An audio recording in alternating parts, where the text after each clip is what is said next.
1월 22일 발매된 아이스크림의 아이스크림. 니지가사키 학원 스쿨 아이돌 동호회의 우에하라 아유무, 리엘라의 와카나 시키, 아쿠아의 쿠로사와 루비. 세 그룹의 멤버들이 모여 만든 러브라이브의 프로젝트 유닛이 부른 곡입니다. 유닛명에는 각 캐릭터의 이니셜이 들어가 있고 아이스크림, 아이스크림, 아이스크림, 아이스크림이란 다자레를 더한 곡의 제목과 가사로 언뜻 듣기엔 귀여운 노래지만 캐릭터를 이해하고 있는 사람들이 들으면 조금 부담스러운 사랑 노래가 될 수도 있는 캐릭터송인데요.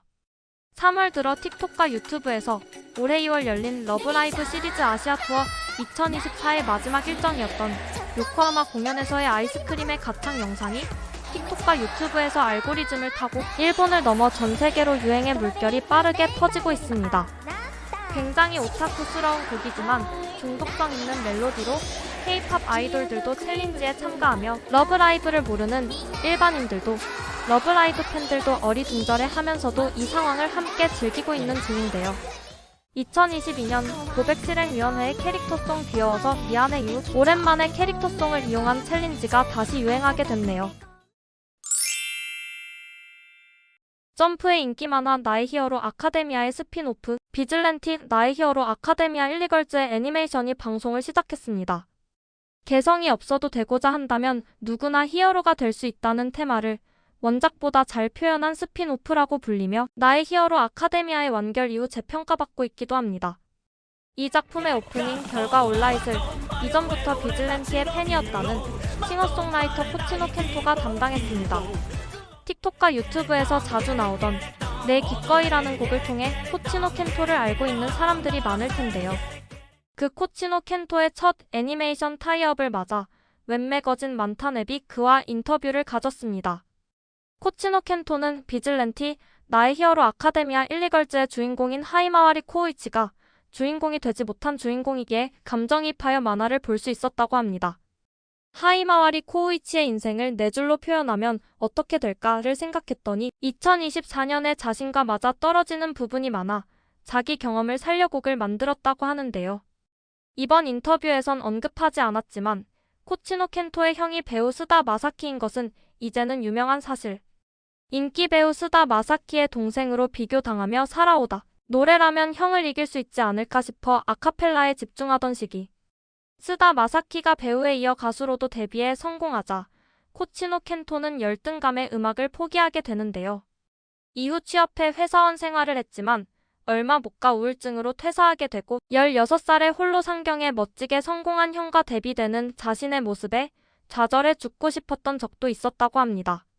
하지만 스다 마사키의 동생으로 살아온 삶도 실패들도 모두 의미가 있었다며 그 경험들이 현재의 자신을 만들었다고 하는 코치노 켄토.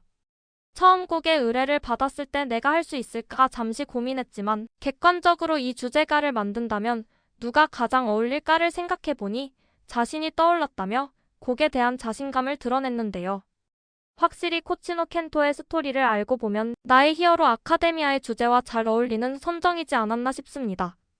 코치노 켄토는 이 곡을 듣는 사람들도 자신의 인생을 되돌아볼 때 인생이 틀리지 않았구나. 결과 온라잇이라고 생각하며 들어주면 좋겠다며 인터뷰를 마쳤습니다. 4월 14일 LOL이 해체를 발표했습니다. 2014년 결성되어 2015년 에이벡스를 통해 메이저 데뷔한 이 그룹은 여성 멤버 3명, 남성 멤버 2명으로 구성된 혼성 그룹으로 애니메이션 쌍성의 음향사의 오프닝 싱크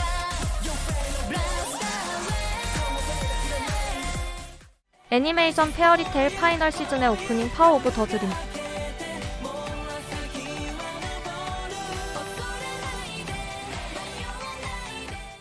올해에도 애니메이션 마신영웅전 와타루 시리즈의 최신작인 마신창조전 와타루의 오프닝 팝업을 부르는 등 많은 애니메이션 주제가를 담당했었습니다. LOL의 멤버인 모카는 자신의 유튜브를 통해 해체에 대한 심경을 전했습니다.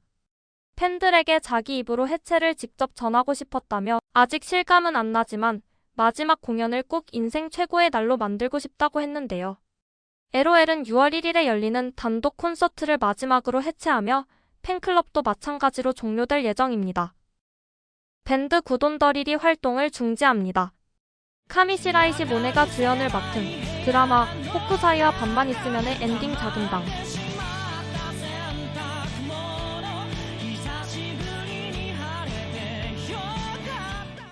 키쿠치 마리코의 에세이 만화를 원작으로 한 영화 취하면 괴물이 되는 아빠가 싫다의 주제가 등을 맞대고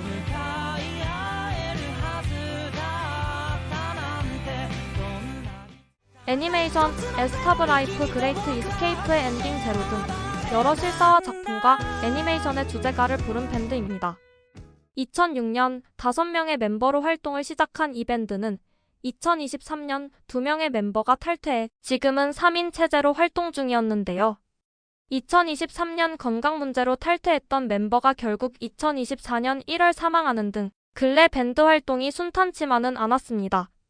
구체적인 이유에 대해서는 설명하지 않았지만 해체는 아니며 9월까지 공연을 이어간 후 활동을 멈출 예정입니다. 얼마 전 일본에서 방영을 시작한 드라마 자궁연애. 사사키 노리코의 만화를 원작으로 제작된 이 드라마는 공개된 타이틀만으로도 방송 전부터 파문을 불러일으켰습니다. 서로 전혀 어울리지 않는 자궁과 연애란 단어가 합쳐진 제목만으로도 답이 없는데 자궁이 사랑에 빠지는 장면이라며 말도 안 되는 연출을 보여줘 비웃음은 물론 비판 여론까지 낳고 있습니다. 저번 달 방영이 시작된 드라마 남편이여 죽어주지 않을래. 이달 시작해 한창 방영 중인 드라마 여풍 여성에게 풍속이 필요한가요? 곧 방영할 드라마 연하 동정군에게 농락당하고 있습니다.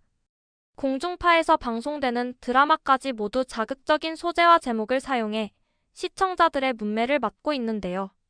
방송 관계자들은 드라마 타이틀이 점점 말초적으로 변하는 이유로 제작비를 들었습니다.